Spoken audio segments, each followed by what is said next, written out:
प्रातः क्लास चल रहा था। 30 अक्टूबर 1966। 8वें पेज के मध्यांत में बात चल रही थी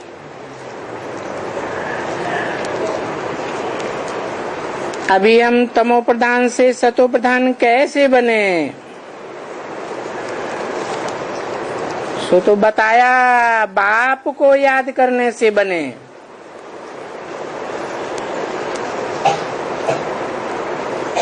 माम एकम याद करो। शिव बाबा को याद करने से तुम तमो प्रधान से सतो प्रधान बनेंगे।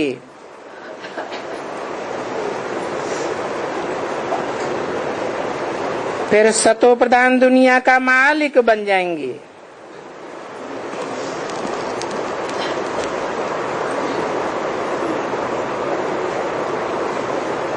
तमो प्रधान से सतो प्रधान कैसे बनेंगे?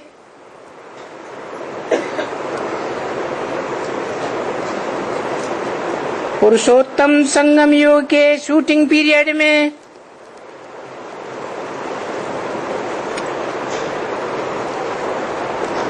और कैसे दुनिया के मालिक बन जाएंगे, ये अभी तुम्हारी बुद्धि में ठीक बिठाया नहीं है।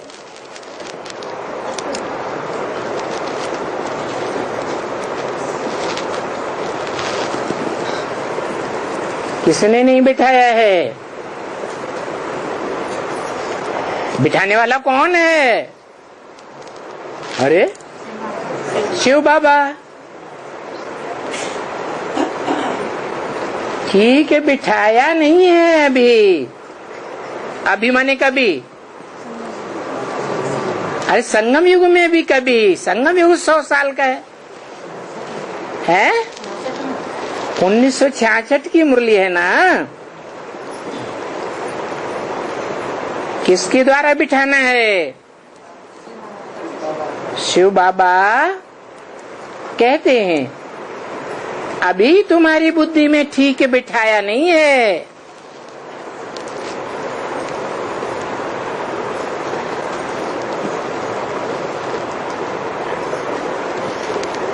शिव बाप को किसके द्वारा बुद्धि में बिठाना है और किसके द्वारा ठीक बिठाया नहीं है?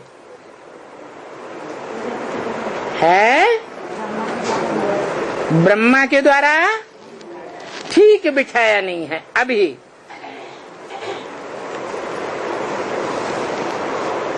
और न तुम्हारी बुद्धि में बैठा है।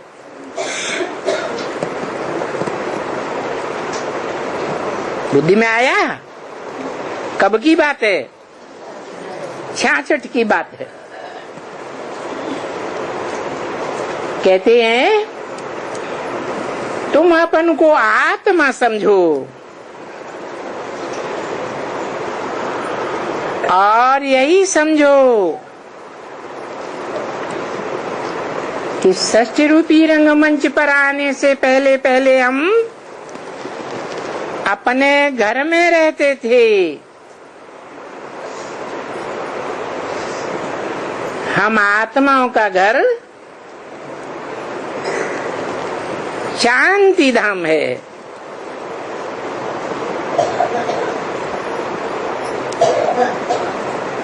घर से बाद में बाबा ने हमको कहाँ भेजा है? सुखधाम में भेजा, स्वर्ग में भेजा। किसने भेजा है?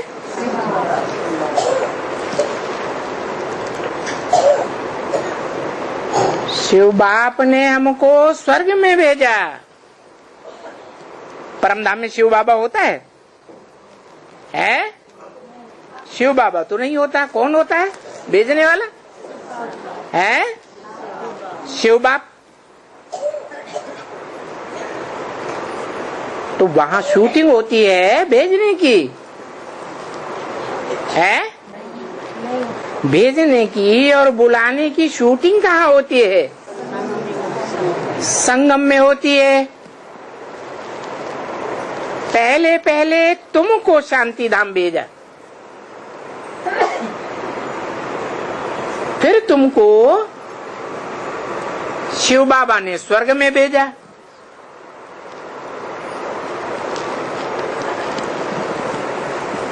तो कौन से शांति धाम की बात है?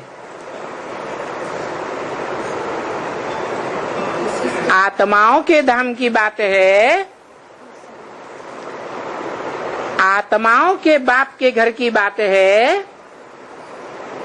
या आत्माओं का बाप जिस आत्मा का नाम सिर्फ शिव है, उसके शरीर का नाम नहीं है। वो जब इस सृष्टि पर आता है, कोई मुकर्रर रथ में प्रवेश करता है, तब उसको कहते हैं शिव बाबा। शिव बाबा माने साकार और निराकार का मेल। तो जिसके शरीर रूपी घर में आता है, कौन आता है? आत्माओं का बाप। तो जिसके शरीर रूपी घर में आता है, वो शरीर रूपी घर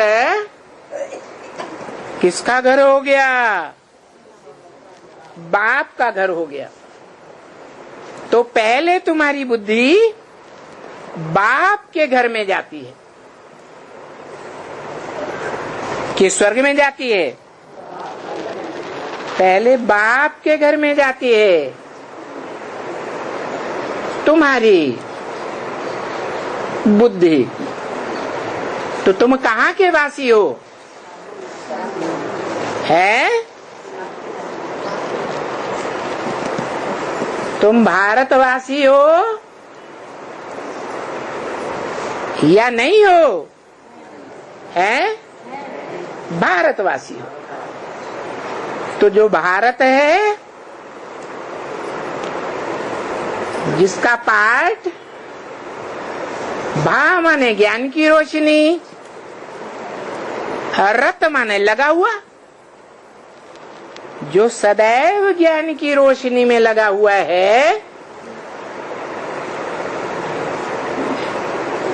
वो आत्मा पहले पहले परमधामवासी होती है। आत्मिक स्थिति में स्थित होती है।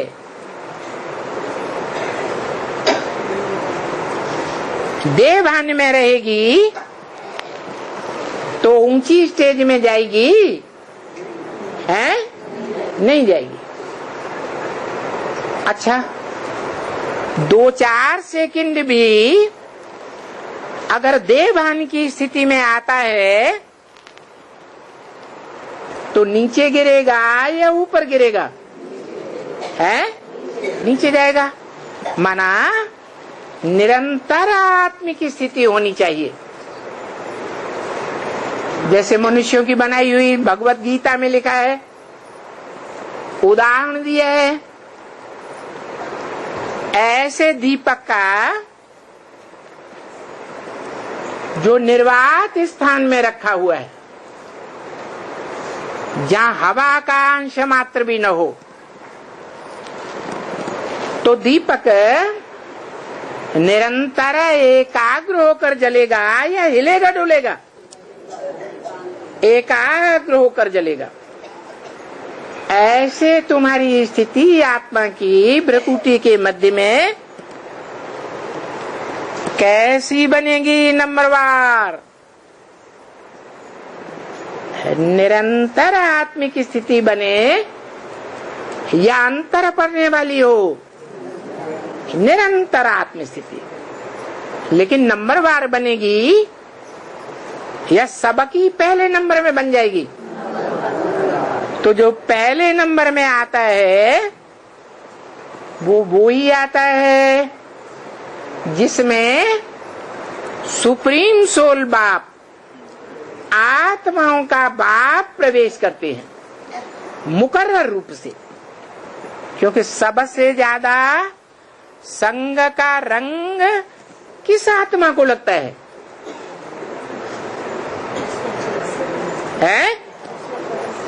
अरे 500 करोड़ आत्माएं तो नंबरवार है। तो जो अव्वल नंबर आत्मा है जिसको कहते हैं अल्लाह अव्वल-दीन, अल्लाह माने ऊंचे ते ऊंचा, उसने अव्वल नंबर धर्म, अव्वल नंबर दीन स्थापन किया। उसका नाम शास्त्रों में धर्म पिता के रूप में दिया है। धर्म का नाम स्थान के आधार पर होता है या धर्म पिता के नाम पर होता है? जैसे नाम है हिंदुस्तान, हिंदुओं का स्थान, तो धर्म कौन सा होगा? है उन्होंने रख दिया हिंदू। लेकिन हिंदू धर्म का धर्म पिता कौन है? ये तो हिंदुस्तान नाम से हिंदू शब्द उठा लिया। जैसे क्रिश्चियन का बाप क्राइस्ट, या कि यूरोप मोहम्मद का, मुस्लिम धर्म का बाप मोहम्मद, न कि मुस्लिम देश। महात्मा बुद्ध का बाप, वो बौद्ध धर्म का बाप बुद्ध। तो धर्म का नाम धर्म पिता के नाम पर होता है। तो जो हिंदू अपन को कहते हैं उनसे पूछो तुम्हारे धर्म पिता का नाम क्या है? किसने ये हिंदू धर्म स्थापन किया? तो जवाब देंगे हैं? और क्रिश्चियन से पूछो तो वो जवाब देंगे या नहीं देंगे? मुसलमानों से पूछो जवाब देंगे या नहीं देंगे? देंगे। बौद्धियों से पूछो तुम्हारे धर्म पिता का नाम बताओ, तो जवाब देंगे ना। अपने बाप का नाम बताएंगे ना। और हिंदू अपने धर्म पिता को भूल गए।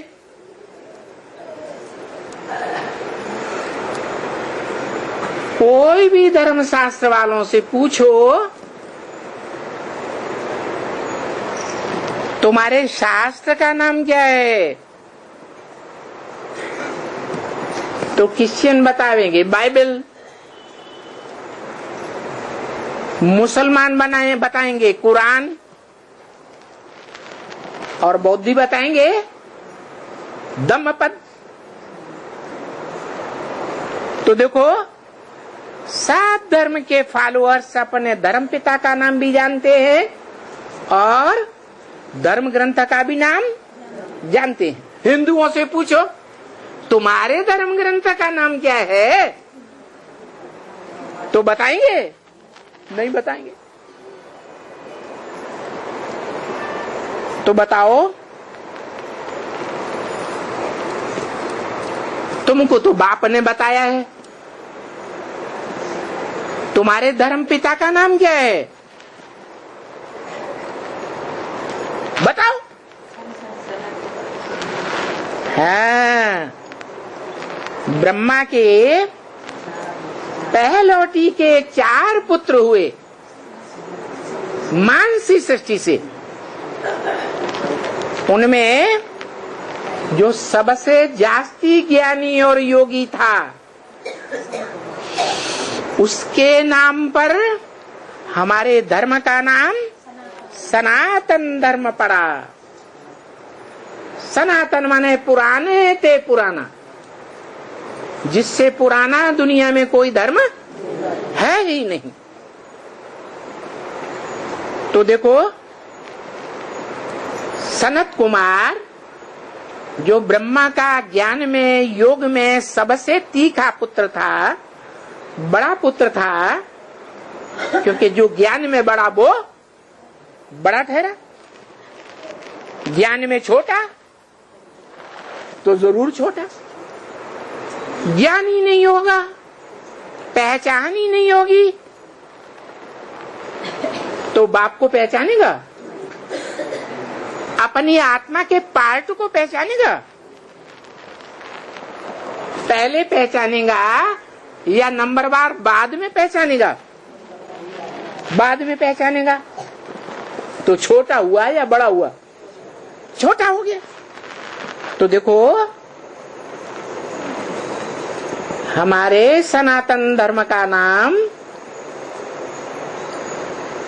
जो बाप आकर स्थापन करते हैं कलयुग के अंत में, जबकि इस दुनिया में सब धर्म मौजूद होते हैं।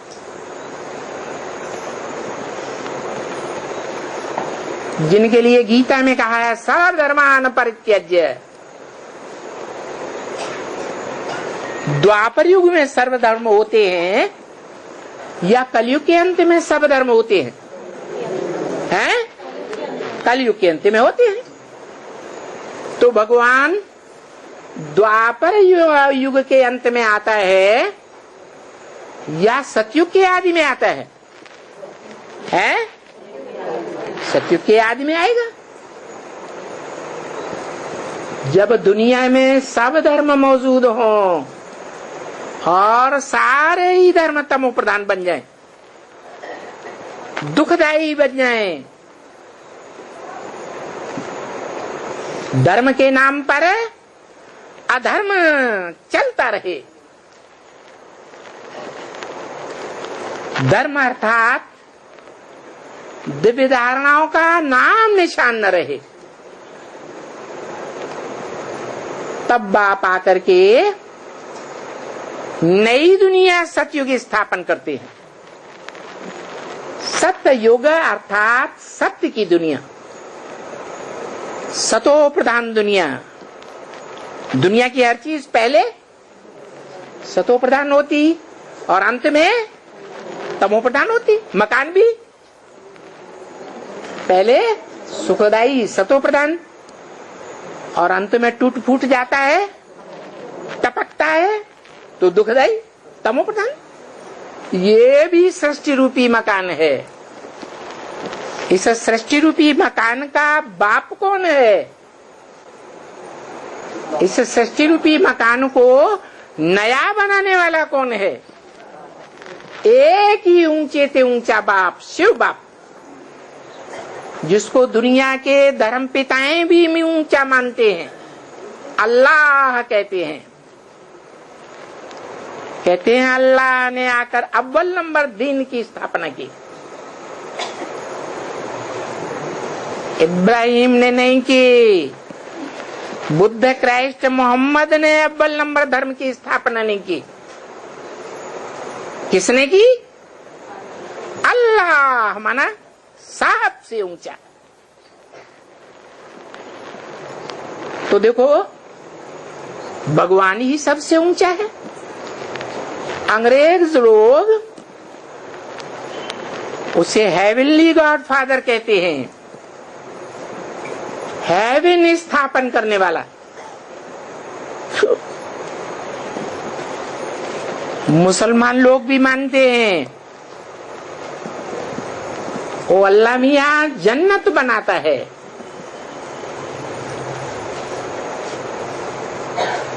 जन्नत में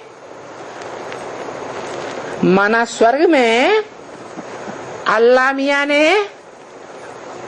आदम और हव्वा को भेजा, जो इस मनुष्य सृष्टि के आदि पुरुष थे।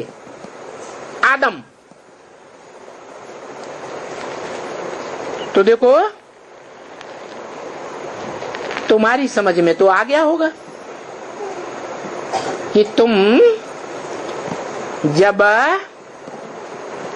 बाप के घर के वासी बनते हो। इस दुनिया में बाप कौन से शरीर रूपी घर में आता है? हैं? मुकर्रर में आता है, जिसको दुनिया के धर्मों में आदम, एडम, आदिदेव, आदिनाथ ऐसे ऐसे नामों से पुकारते हैं। तो वो आदम जिसमें आता है उसका शरीर रूपी घर ही स्वर्ग हो गया, वो शांति धाम हो गया। क्या हो गया? शांति धाम। और दुनिया की हर मनुष्य आत्मा जब आत्मलोक में जावेगी तो आत्मलोक में जाने से पहले इसी सृष्टि पर मन बुद्धि रूपी आत्मा से कहाँ वास करेगी? है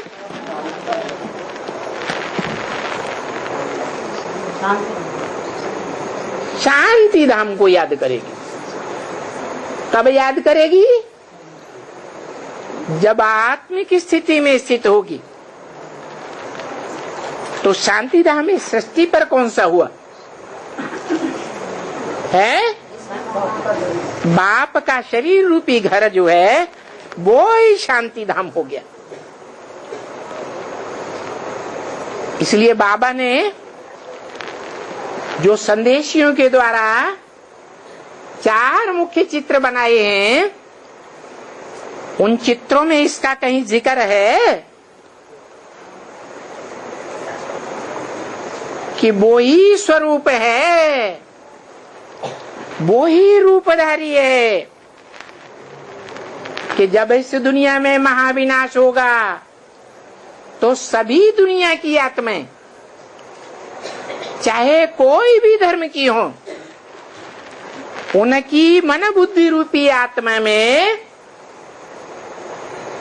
कौन सा रूप विराजमान होगा? निराकार को याद करेंगे या निराकार जिस साकार में आता है उसे याद करेंगे? क्योंकि निराकार को याद सब नहीं कर सकते, सिर्फ धर्म पिताओं की आत्माएं हैं जो संपूर्ण निराकारी स्टेज को प्राप्त करती है, परंतु सदा काल के लिए नहीं। नंबरवार है। बाकी जो उनके फॉलोअर्स हैं वो निराकार को याद नहीं कर पाते, क्योंकि क्राइस्ट को फॉलो करने वाले फॉलोअर्स अपने बाप के रूप में जन्म जन्मांतर क्राइस्ट को याद करते हैं या निराकार ज्योति को याद करते हैं? क्रिश्चियंस किसको याद करते हैं बाप के रूप में? क्राइस्ट को याद करते हैं।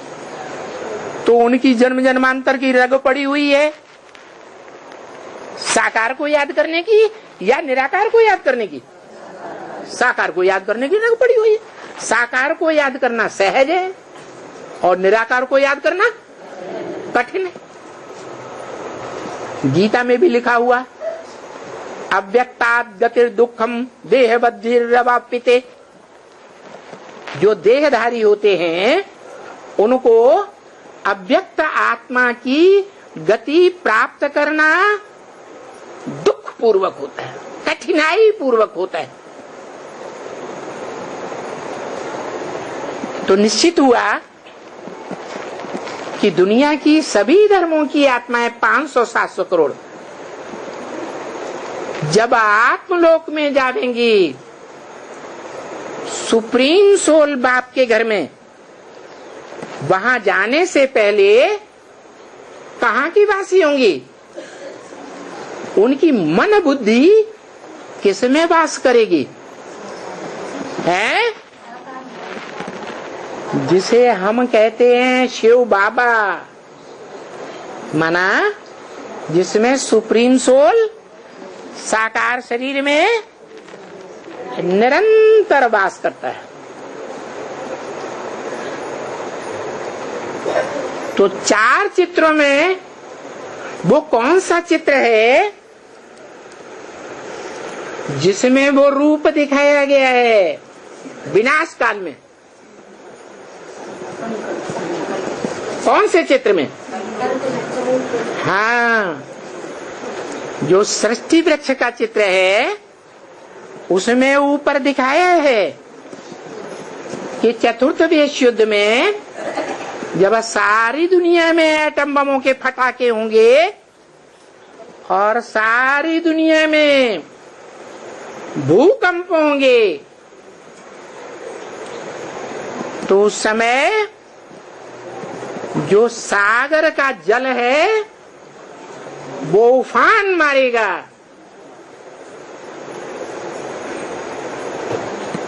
इतना जल स्तर ऊंचा उठ जाएगा कि सारी दुनिया के धर्मखंड डूब जाएंगे। जहां भगवान बह पाते हैं, भारत देश में वो ही धर्मखंड बचेगा। तो देखो, उस समय में जब सारी दुनिया में जलमयी हो जाएगी और एटम बमों के फटाकों से गर्मी के कारण सागर का जल खौलने लगेगा, क्या होगा? बॉइल्ड वाटर बन जाएगा।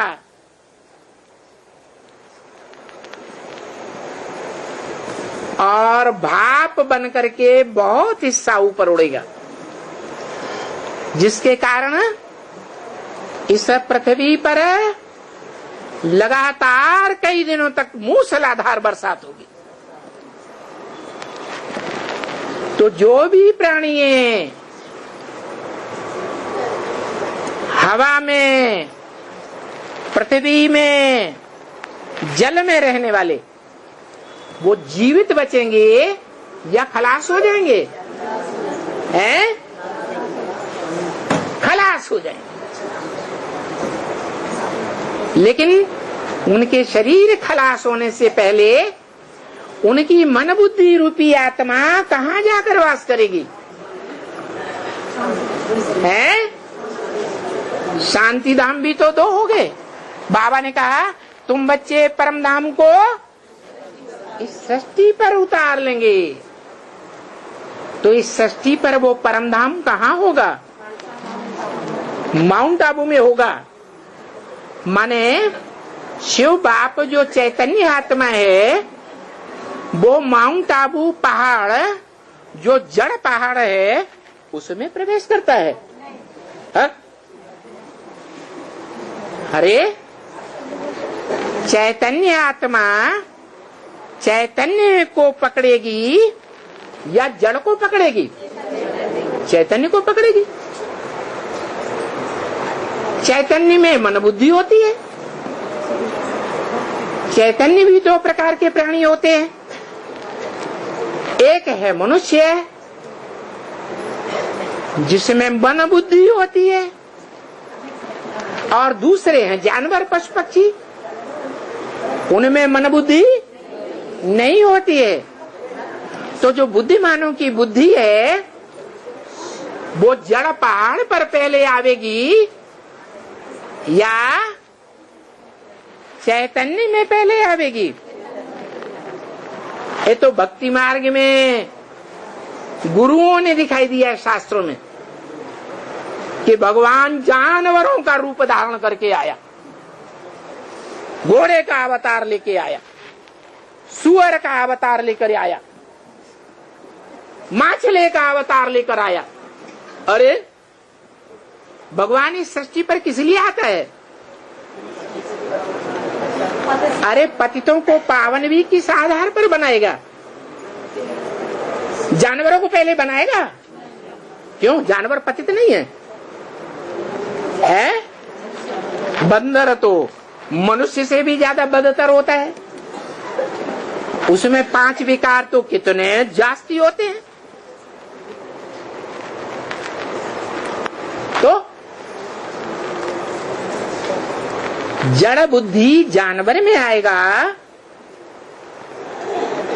जड़ तुम्हें बुद्धि पहाड़ पत्थर पर आएगा या चैतन्य में आएगा? चैतन्य में आता है। जिसमें आता है उसका नाम देता है शंकर। क्या? शंकरो। सारी अशांत दुनिया में क्या कर देता है? शांति पैदा कर देता है। इसलिए शांति देवा के रूप में गाया हुआ है। क्या? कौन सा देवा? शांति देवा। सुख देवा नहीं है? क्यों सुख देवा क्यों नहीं? जब दुनिया में अशांति भर जाती है तो अशांत दुनिया में वो जन जन में ऐसा ज्ञान भरने का निमित्त बन जाता है। निमित्त माने साकार, कि हर मनुष्य आत्मा वो शांति देवा को पहचान लेती है और मन बुद्धि से उसका आश्रय लेती है, आधार लेती है। जैसा झाड़ के चित्र में ऊपर दिखाया गया है, शंकर का चित्र रखा हुआ है और विनाश काल में सारी आत्माएं उड़ करके हैं ऊपर जा रही हैं। कौन सी ताकत से? अपनी ताकत से नहीं। जो ज्ञान योग का अकूट भंडार इस सृष्टि पर बनता है। क्या? काय का ज्ञान का अकूट भंडार। कैसे? ऐसा भंडार जो शास्त्रों में भी प्रसिद्ध है। क्या प्रसिद्ध है? पूर्णस्य पूर्णमादाय पूर्णमेवावशिष्यते। वो क्या है? ज्ञान का, योग का ऐसा खूट भंडार है जिसमें से पूरा ही निकाल लो तो भी पूरा ही बचेगा। अब बताओ, इस मनुष्य सृष्टि पर कलयुग के अंत में 84वें जन्म के अंत में सभी मनुष्य आत्माएं तमो प्रधान हो जाती हैं या सत्व प्रधान होती हैं? तमो प्रधान हो जाती है। और सबसे जास्ती तमो प्रधान कौन बनता है? जरूर जो बनता होगा वो सबसे जास्ती सतो प्रधान भी बनता होगा। जो चीज जितना नीचे जाएगी उतना ऊपर भी आ सकती है। जैसे गोताखोर होते हैं, जितना गहराई में गोता खाएंगे उतना जल्दी ऊपर भी आ जाएंगे। तो बताया कि इस मनुष्य सृष्टि पर वो शंकर वाली आत्मा है जो पहला ऐसा पुरुषार्थी बनती है कि आत्माओं के बाप की सारी शक्तियां, ज्ञान की शक्ति और एकाग्रता अर्थात योग की शक्ति को अपने में समा लेती है। इसलिए दुनिया में इतने प्राणी हैं, पशु पक्षी जीव जंतु, मनुष्य, देवताएं, राक्षस, इतने प्राणी हैं जिनके अलग अलग नाम हैं, ढेर के ढेर, अरबों की तादाद में नाम होंगे। शिव के साथ किस नाम से जोड़ा जाता है? शिव के साथ सिर्फ शंकर का नाम जोड़ा जाता है। वो शंकर वाली आत्मा सारे प्राणियों को जो तामसी बन गई हैं, उनको आकर्षित करती है, और आकर्षित करने के कारण उसका नाम संगम युग में पड़ता है कृष्ण, आकृष्ट करने वाला।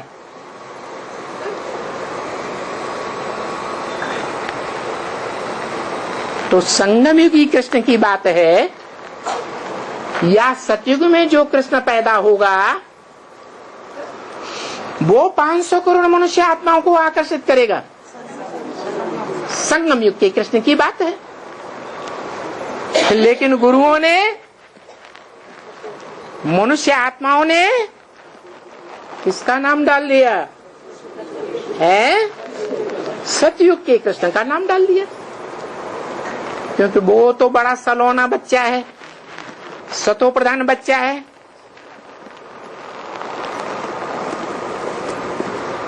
वो अशांत दुनिया जब हो जाती है, सारी दुनिया, तो उसका विनाश करता है? वो नहीं विनाश करता, क्योंकि शास्त्रों में जितने भी नाम है वो काम के आधार पर नाम है। क्या शंकर का काम क्या देते हैं? त्रिमूर्ति में शंकर द्वारा पुरानी सृष्टि का विनाश तो कृष्ण करता है? कृष्ण ही नहीं करता। सतयुग का कृष्ण तो नहीं करता। कौन सा कृष्ण करता है? संगम युगी कृष्ण है, जो सारी अशांत दुनिया में शांति पैदा करने के लिए कोई आवाज नहीं, न मनुष्य की आवाज, न राक्षसों की आवाज, न पशुओं की आवाज, न पक्षियों की आवाज, सारी दुनिया में न कीड़े मकोड़ों की कोई आवाज। तो देखो, उस निमित्त का नाम कौन सा देवा? शांति देवा पड़ता है।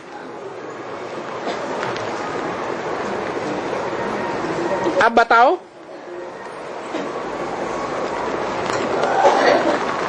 तुमको या सारी दुनिया की मनुष्य आत्माओं को पहले पहले शांति धाम कौन ले जाता है?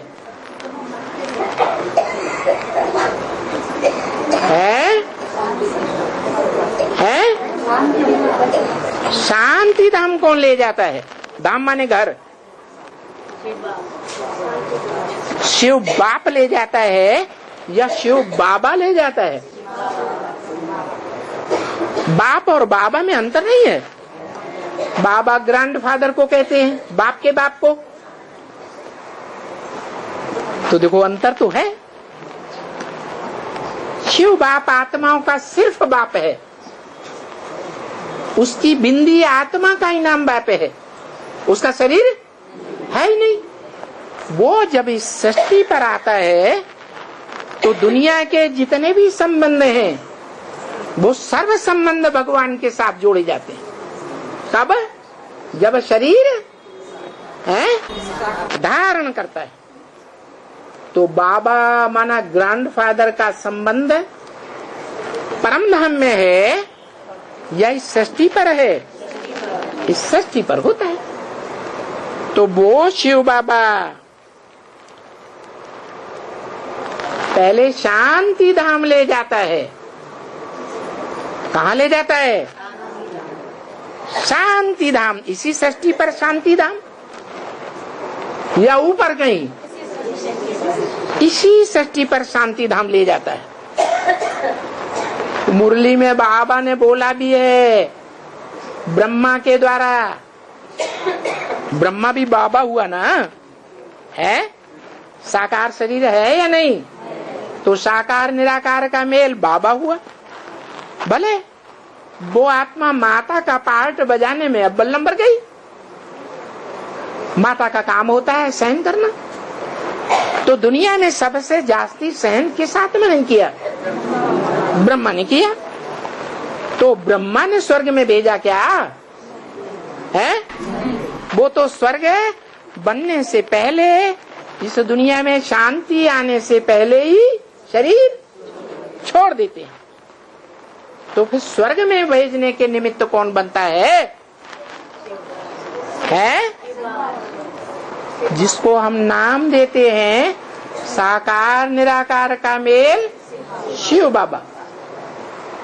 वो शंकर में जब प्रवेश करे तीसरे नेत्र के रूप में, उस नेत्र का नाम क्या है? शिव नेत्र। शिव माने कल्याणकारी।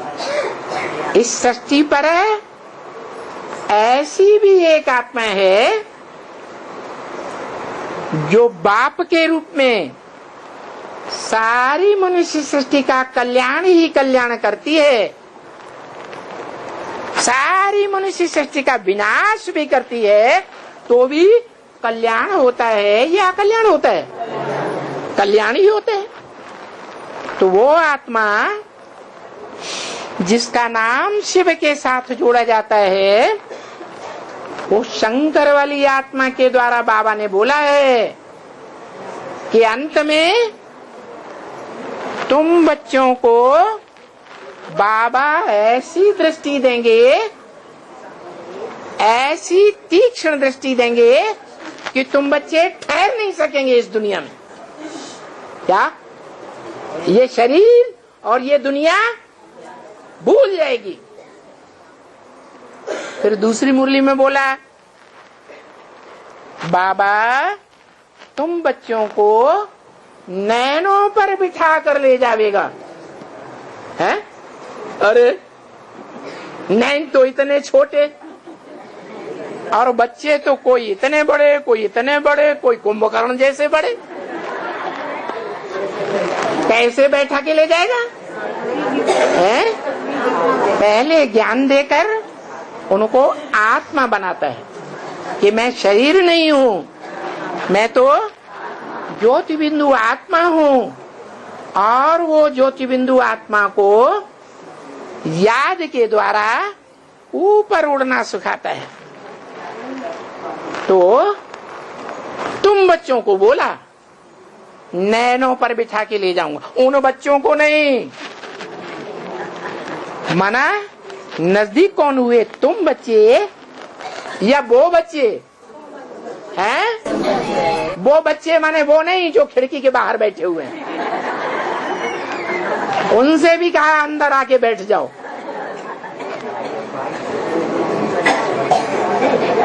तो दूसरे धर्म की आत्माएं जो बाद में आती हैं,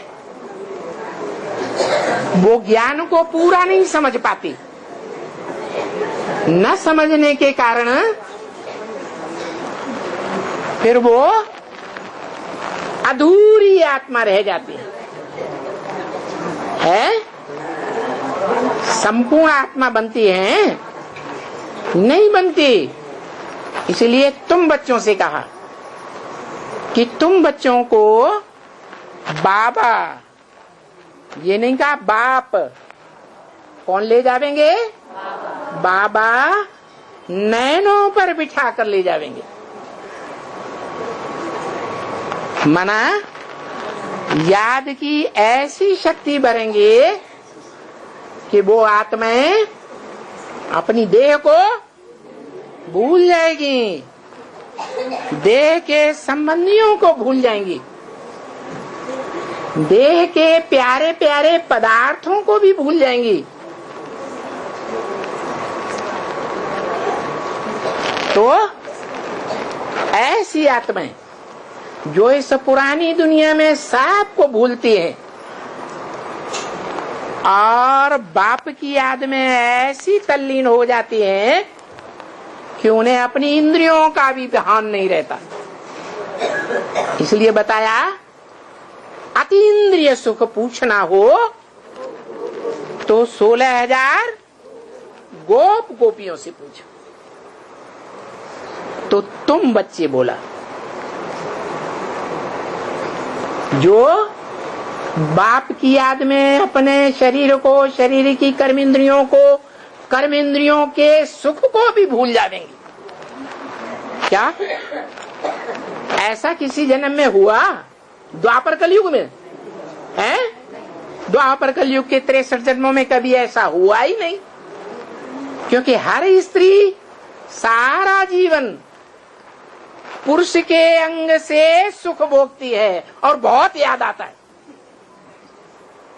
तो अंतमते सोगते हो जाती है।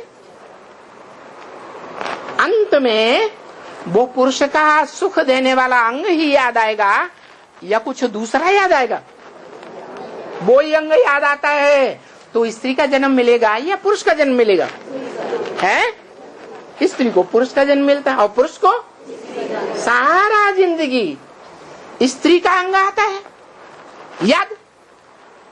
तो अंत समय में जब मृत्यु होती है शरीर की तो क्या याद आवेगा? है क्या याद आवेगा? पुरुष को स्त्री का अंग याद आ जाता है। तो इससे साबित हो गया कि जो अंग बहुत सुख देने वाला समझा जाता है और बाप कहते हैं ये अंग दुनिया वालों को बहुत दुख देने वाला है, क्योंकि ये इंद्रियों में भ्रष्ट इंद्रिय कही जाती है। कर्म इंद्रियां देवताओं का सुख ज्ञान इंद्रियों का होता है। तो ये साबित हो गया कि अंत समय में, महाविनाश के समय में, जब सारी सृष्टि का विनाश होता है तो मनुष्यों को उनमें भी मुख्य 2 कैटेगरी है। एक वो मनुष्य देवात्माएं जो सतयुग में 16 कला संपूर्ण देवताएं थे। भगवान ने जब मनुष्य को देवता बनाया तो पहले पहले उस नई सृष्टि की पीढ़ी में आ गए ऐसी श्रेष्ठ आत्मा किस आधार पर आ गई है? ऐसी आत्मिक स्थिति में टिक गई कि वो अपने शरीर की उन इंद्रियों की भी याद नहीं रही जिन इंद्रियों से उन्होंने 63 जन्म बहुत सुख भोगा है और बहुत याद किया है। और अंत में भगवान को इतना याद करती हैं, अपनी आत्मा को इतना याद करती हैं, प्रैक्टिस करके, इस पुरानी दुनिया से वैराग करके, कि उनको वो देह के अंग, देह के संबंध याद ही नहीं आते। तो उसको कहा जाता है अतीन्द्रिय सुख, इंद्रियों से परे अतीत का सुख। अतीत माने बीत गया, जो बीत गया उसको याद करना अच्छा, या जो सामने है उसको याद करना अच्छा, और जो सामने आने वाला है सुख की दुनिया वो याद करना अच्छा, वो याद करना अच्छा। तो देखो ये अभी तुम्हारी बुद्धि में आ गया कि शांति धाम में बाबा पहले इस सृष्टि पर तुमको बुलाते हैं, नंबर बात, फिर शांति धाम से कहाँ भेज देते हैं? सुखधाम में तुम बच्चों को पहले भेज देते हैं, शरीर के साथ भेजते हैं, या ये शरीर छूट जाता है तब भेजते हैं? शरीर छूट जाएगा जो पहली पीढ़ी में आने वाले 4.5 लाख आत्माएं हैं, उनका शरीर छूट जाएगा? नहीं छूट जाएगा। कभी कहते छूट जाएगा, कभी कहते नहीं छूट जाएगा। है अगर सभी का शरीर छूट जाएगा तो नई सृष्टि का जन्म कैसे होगा? है जैसे वो तथाकथित अंदर श्रद्धालु ब्रह्मा कुमार कहते हैं कि जब सत्युग की स्थापन होगा, स्वर्ग आएगा, तो परम धाम से स्टार आत्माएं नीचे उतरेंगी और प्रिंस प्रिंसेस बन जाएंगी। ऐसे होगा? है अरे ऐसे तो मुसलमान कहते हैं। वो कहते हैं अल्लाह मियां ने जन्नत बनाई, अल्लाह मियां ने आफताब सूरज बनाया, अल्लाह मियां ने जमीन बनाई। अरे बनाई कैसे, वो तो बताओ। और अल्लाह मियां ने ये फरमाया, अल्लाह मियां ने वो फरमाया। अरे फरमाया मुख से जाता है या आकाश में से आवाज आती है? मुख से ही फरमाया जाए। तो ऐसी ऐसी अंधश्रद्धा की बातें ईश्वरीय ज्ञान में नहीं होती हैं। ईश्वर ज्ञान में तो साफ बताया जाता है कि जैसे दुनिया में डॉक्टरी की पढ़ाई, इंजीनियर की पढ़ाई यही पढ़ते हैं, और इसी दुनिया में डॉक्टर और इंजीनियर बनते हैं। कोई को कहा जाए हमारे कॉलेज में बहुत अच्छी पढ़ाई होती है। अरे कैसी अच्छी? इतनी अच्छी पढ़ाई होती है कि यहाँ तुम डॉक्टरी की पढ़ाई पढ़ो, इंजीनियर की पढ़ाई पढ़ो, इतने साल पढ़ो और अगले जन्म में तुम स्वर्ग में वो इंजीनियर बन जाएंगे, डॉक्टर बन जाएंगे। तो कोई पढ़ेगा? ऐसे दुनिया में बुद्धू हैं, कहते हैं भगवान पढ़ाने आया है, और जब ये शरीर छोड़ देंगे तब हम नर से नारायण बनेंगे। अरे नर से प्रिंस बनेंगे कि नारायण बनेंगे? प्रिंस बनेंगे, नारायण तो बन ही नहीं सकते। नर से नारायण तो डायरेक्ट भगवान ही सृष्टि पर आता है तो बनाता है। तो तुम बच्चे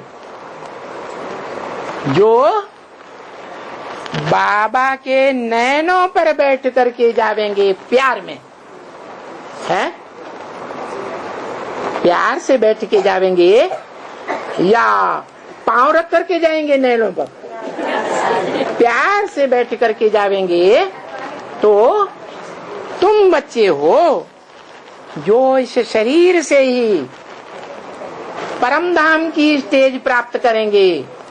क्या शरीर में भी रहेंगे और आत्मिक स्थिति भी निरंतर धारण करेंगे, आत्मिक स्थिति भी धारण करेंगे, और साथ साथ जो परम धाम है इस सृष्टि पर वो भी याद करेंगे। करेंगे या नहीं करेंगे? इसलिए मुरली में बोला अपनी आत्मा को याद करो, आत्मा को याद करो, आत्मा के बाप को याद करो, स्वर्ग को याद करो। अरे एक को याद करें कि 3 को याद करें?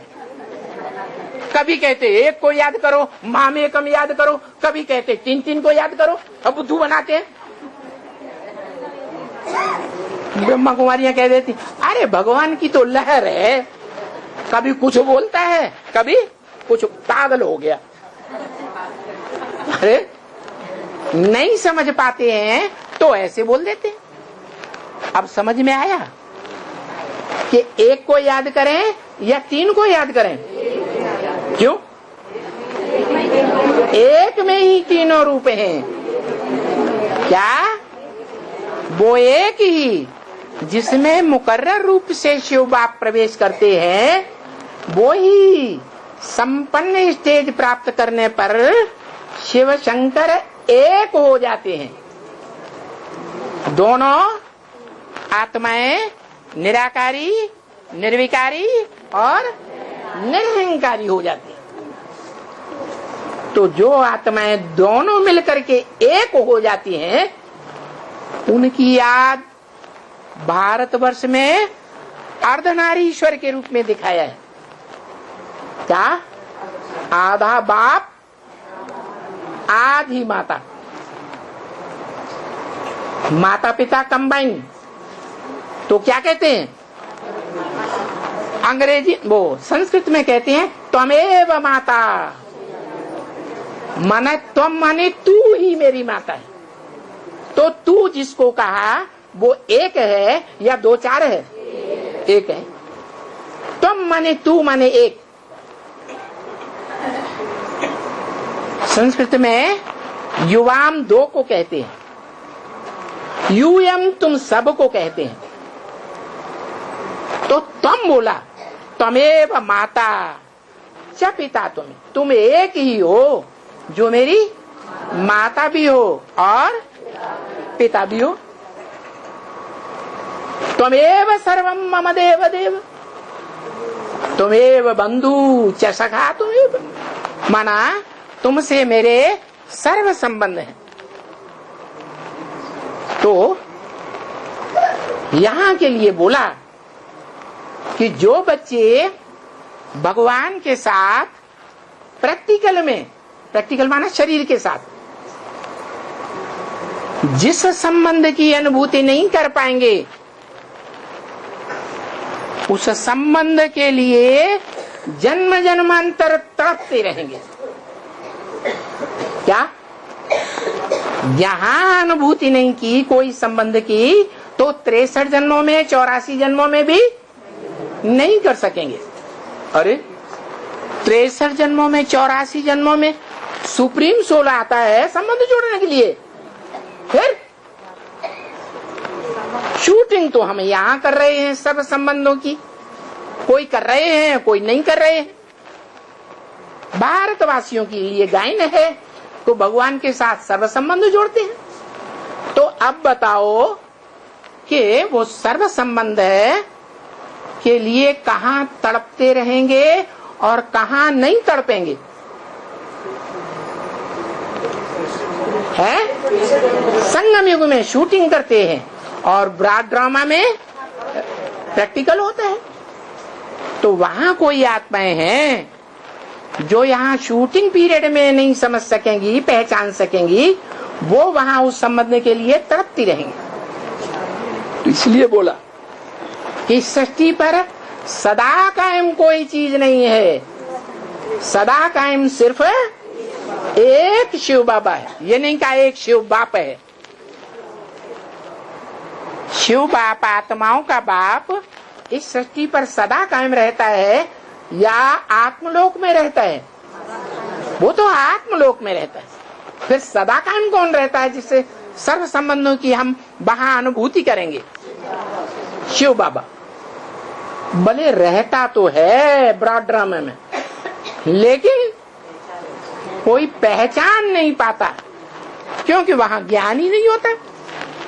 देवताओं को तो ज्ञान होता ही नहीं और द्वापर युग से द्वैतवादी ज्ञान चल पड़ता है। अद्वैत ज्ञान तो होता नहीं, तो व्यभिचारी ज्ञान हो जाता है। व्यभिचारी ज्ञान हो जाता है तो वो ज्ञान झूठा हुआ या सच्चा हुआ? व्यभिचारी औरत को सच्ची औरत कहेंगे, सत्य वाली कहेंगे, सती कहेंगे या वैश्या कहेंगे? वो तो वैश्या हो गई, वो सच्ची कहां से होगी? तो सत्य को ही ये कहा जाता है क्या? जो सत्य है वो सदा काल है, जो झूठा है आज है कल नहीं होगा।